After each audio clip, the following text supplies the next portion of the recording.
एक और आप नाम याद कीजिए, शर्जील इमाम, जो अभी सालों से जेल में बंद है, दिल्ली में जो दंगा हुआ था उसके आरोप में।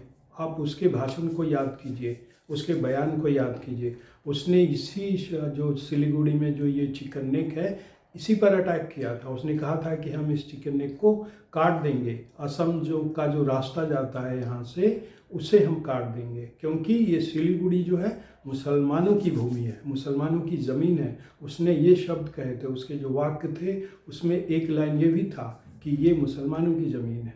नमस्कार, मैं हूं श्रवण गुप्ता और आप देख रहे हैं भारत एक्स फैक्टर। एक नागरिक के तौर पर हमें गर्व की अनुभूति कब होती है? ये तब होती है जब हमें अपने देश के लिए कुछ करने का मौका मिलता है, अपनी सेनाओं के लिए, अपने वीर जवानों के लिए कुछ करने का मौका मिलता है। और ये जीवन में ये मौका एक नागरिक के जीवन में कभी कभी ही आता है। जैसे कि अभी देखिए, अभी 2-3 दिन पहले वीर बालकों के लिए जो राष्ट्रीय पुरस्कार की घोषणा हुई, ऐलान हुआ, उसमें एक बच्चा जो है पंजाब का है और अभी उसमें बताया गया, जिसके लिए उसे वीरता का अवार्ड मिला, पुरस्कार मिला राष्ट्रीय, उसमें ये बताया गया कि ये बच्चा जो पंजाब का है, मेरे ख्याल से फिरोजपुर का, उसने जो है ऑपरेशन सिंदूर जब चल रहा था मई में, तो उस समय जो है उसने सैनिकों की मदद की, और मदद भी इस तरह की कि उसने वहाँ जाकर वहाँ पानी पहुँचाया, चाय पहुँचाई, कॉफ़ी पहुँचाई, जहाँ ये वीर सैनिक जो है डटे थे। और उस समय चारों तरफ जो है ड्रोन से हमले हो रहे थे पंजाब में, लेकिन इन तमाम खतरों को अनदेखा करके वो बच्चा जो है, छोटा सा बच्चा है, वो जो है घर से निकला और इन सैनिकों तक जाता कई कई दिनों तक, और उनके पास जाकर जो है अपने हिसाब से उनकी मदद करता रहा। मतलब उसने अपनी जान की चिंता नहीं की। उसके मन में ये भावना थी कि हमें अपने जवानों के लिए, वीर जवानों के लिए कुछ करना है। और अब उस बच्चे को जो है वीरता का राष्ट्रीय पुरस्कार दिया गया है। और जब दुनिया ने इस खबर को पढ़ा तो सबको बड़ा अच्छा लगा। लेकिन ये इस देश का दुर्भाग्य है कि कुछ लोग ऐसे हैं, कुछ पॉलिटिशियन, कुछ नेता, कुछ लोग ऐसे हैं जिन्हें देश के लिए कुछ करने का मौका मिलता है, अपनी सेनाओं के लिए कुछ करने का मौका मिलता है, लेकिन न सिर्फ वो अपने कदम पीछे खींच लेते हैं, बल्कि वो सेना का विरोध करने पर उतर जाते हैं। वो नहीं चाहते हैं कि उस सेना की किसी तरह से मदद हो। मतलब एक तरह से वो राष्ट्र के खिलाफ ही खड़ा हो जाते हैं। जाहिर सी बात है, अगर आप सेना के काम में रोड़ा अटकाते हैं, उनके विरोध में खड़े होते हैं, तो जाहिर सी बात है ये काम जो है राष्ट्र के खिलाफ जाएगा। लेकिन ऐसे लोग हैं इस देश में, ऐसे नेता हैं। मैं बात कर रहा हूँ किशनगंज में जो विधायक हैं, किशनगंज का जो बहादुरगंज विधानसभा क्षेत्र है, उसके जो विधायक हैं तौसीफ आलम, वो जो है सेना के खिलाफ खड़े हुए हैं। दरअसल वहाँ बहादुरगंज में जो है सकोर इलाका है किशनगंज में, और उस इलाके में जो है 200 एकड़ जो है में खेती होती है। किसान वहाँ खेती करते हैं और कहा जाता है कि वो जो है ज़मीन जो है बड़ी उपजाऊ है, जैसा कि ये तौसीफ आलम कह रहे हैं। तो वहाँ जो है भारतीय सेना जो है, आर्मी जो है, वहाँ कैंप बनाना चाहती है वहाँ। वो इसलिए क्योंकि वहाँ से जो सिलीगुड़ी कॉरिडोर है, जिसे चिकन नेक के नाम से जाना जाता है, और आप जानते हैं इस चिकन नेक पर जो है सारे हमारे जो दुश्मन हैं उनकी नज़र है। चीन की इस पर नज़र है, पाकिस्तान की इस पर नज़र है, और अब बांग्लादेश ने भी जो है अपनी कुदृष्टि जो है इस पर डाल दी है। आपको ध्यान होगा, ये जो बांग्लादेश का चीफ एडवाइज़र है मोहम्मद यूनुस, उसने जो है चीन में जाकर ये बात कही थी शी जिनपिंग को, वहाँ के प्रेसिडेंट को, कि भाई आप कुछ करते क्यों नहीं, क्योंकि ये जो नॉर्थ ईस्ट है ये पूरा लैंड लॉक्ड है, मतलब चारों तरफ से ये ज़मीन से घिरा हुआ है, और हम आपको जो है अपने यहाँ से, मतलब बांग्लादेश में समुद्र में जाने का रास्ता दे सकते हैं। तो उसने सीधा तो नहीं कहा, लेकिन उसका इशारा था चीन को कि आप जो है यहाँ कोई कार्रवाई कीजिए नॉर्थ ईस्ट में। जाहिर सी बात है, ये सिलीगुड़ी जो चिकन नेक है उसके ज़रिए कोई कार्रवाई कीजिए, और हम आपको रास्ता देंगे बांग्लादेश में, और फिर बांग्लादेश में जो है, बांग्लादेश के ज़रिए जो है आप समुद्र में अपना रास्ता खोल सकते हैं। मतलब चाइना सीधे जो है समुद्र में जा सकता है, और वो रास्ता जो है चिकन नेक से जाएगा, सिलीगुड़ी से जाएगा। तो ये मंशा बांग्लादेश की है। और बांग्लादेश का जो अभी एक छात्र नेता, जो कि वहाँ का जो एनसीपी है, नेशनल सिटीजन पार्टी, और उसका नाम हसनत अब्दुल्ला है, उसने जो है अभी जो है एक रैली में कहा था, आग उगला था, उसने जो है भारत को तोड़ने की धमकी दी थी।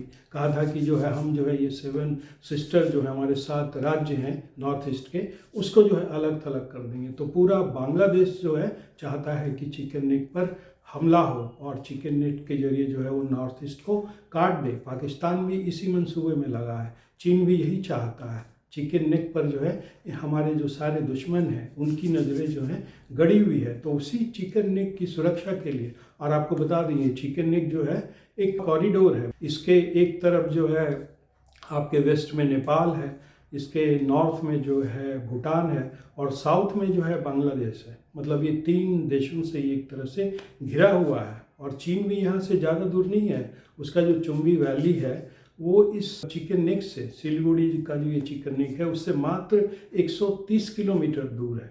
मतलब दुश्मन जो है चारों तरफ से इस चिकन नेक को एक तरह से घेरे हुए हैं। तो इसलिए जो है भारतीय सेना जो है, भारत की सरकार चाहती है कि इस इलाके की जो है सुरक्षा मजबूत की जाए। उसी के तहत जो है आर्मी ने जो है यहाँ पे कैंप बनाने का प्रस्ताव दिया है भारत सरकार ने। इसी जगह पे ये जो किशनगंज का इलाका है, सकोर, जिसके ये विधायक हैं तौसीफ आलम बहादुरगंज से, तो ये जो है अब विरोध कर रहे हैं कि हम वहाँ जो है सेना को जो है नहीं बनाने देंगे कैंप।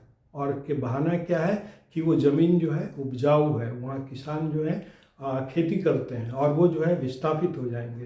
तो ये बहाना बनाकर जो है वो अभी मिले हैं चीफ मिनिस्टर नीतीश कुमार से कुछ दिनों पहले। तो उनकी दरअसल मंशा है कि सेना जो है आर्मी वहाँ कैंप न बनाए किशनगंज में। और उन्होंने जो है धमकी एक तरह से दी है, वीडियो बनाकर शेयर किया है, खुलेआम कहा है कि हम वहाँ जो है ये सेना को कैंप बनाने नहीं देंगे, किसी भी कीमत पर नहीं देंगे। अब आप सोच लीजिए कि अगर आपके दुश्मन आपके घर के अंदर ही हो तो हमें किसी बाहर के दुश्मन की ज़रूरत नहीं पड़ती। और आपको ध्यान होगा जो हमारे पहले CDS थे जनरल बिपिन रावत, उन्होंने कहा था कि हमें 2.5 दुश्मनों से जो है मुकाबला करना है। उनका इशारा चीन था दुश्मन नंबर 1, दुश्मन नंबर 2 पाकिस्तान, और ये जो 2.5 मतलब आधा जो दुश्मन था वो देश के अंदर जो दुश्मन है। ये तो हुई CDS की बात। अब तो हमारे सामने जो है एक और दुश्मन हमारा खड़ा हो गया है, बांग्लादेश, जहाँ हिंदू मारे जा रहे हैं और उसकी नज़र इस पर है, चिकन नेक पर। तो 3.5 हो गए अब। मतलब आपको 3 दुश्मनों से मुकाबला करना है और अपने देश के अंदर जो आधे हैं दुश्मन, उनसे भी जो है आपको लड़ना है, मुकाबला करना है। तो आप अंदाज़ा लगा सकते हैं कि इन लोगों को आप किस कैटेगरी में रखेंगे। ये जो बहादुरगंज का तौसीफ आलम है विधायक AIMIM का, उसे आप किस कैटेगरी में रखना चाहेंगे, ये मैं आपके ऊपर छोड़ता हूँ। और आपको ये बता दें, आपको जानकारी भी होगी क्योंकि चुनाव के समय इसकी बड़ी चर्चा होती है कि ये जो सीमांचल है, बिहार का जो सीमांचल है, इसमें 4 जिले हैं, कटिहार है, पूर्णिया है, अररिया है और किशनगंज है।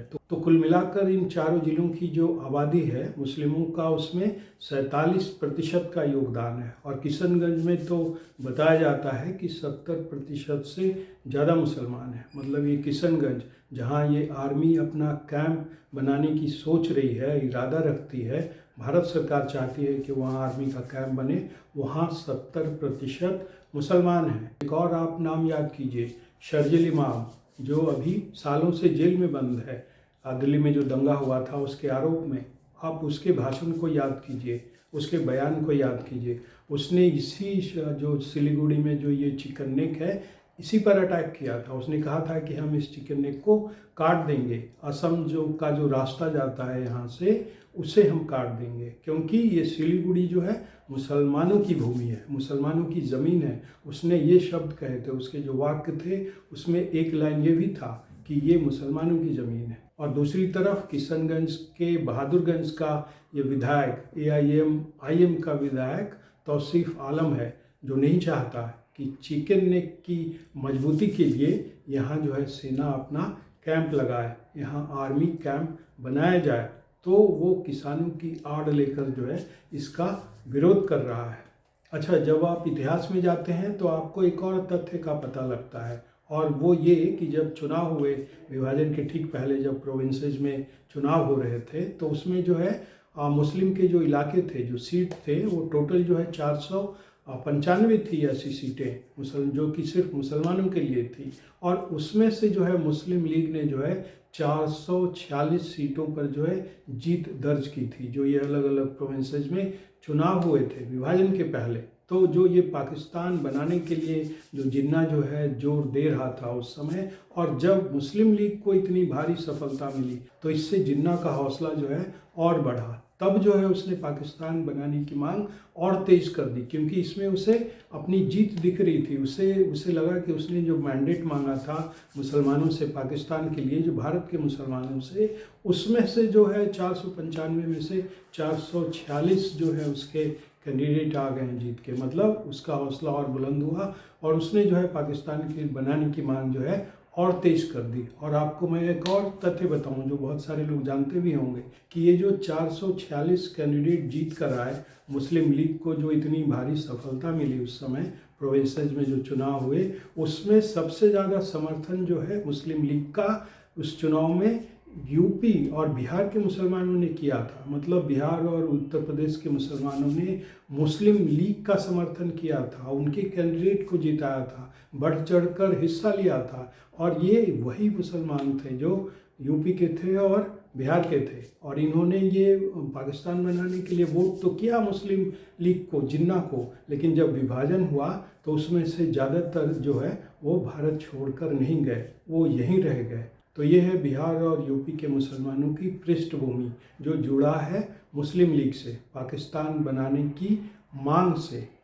अच्छा, बहुत सारे लोग ये भी कह रहे हैं कि चूंकि ये इलाका जो है मुस्लिम बहुल है, मतलब यहाँ 70% आबादी जो है मुसलमानों की है किशनगंज में, तो क्या इन्हें जो है डर है किसी तरह का कि अगर यहाँ आर्मी कैंप बन जाएगी तो फिर हो सकता है कि यहाँ सेना का प्रभाव रहेगा। फिर हो सकता है ये भी वजह हो कि जो बांग्लादेश की घुसपैठियों की जो यहाँ आमद रफ्त होती है, मतलब इस तरह के जो आरोप लगाए जाते हैं ये किशनगंज और इस पूरे इलाके में, मतलब सीमांचल में, इससे उन्हें कोई खतरा है कि अगर एक बार यहाँ आर्मी कैंप बन गया तो उन्हें जो है दिक्कत होगी।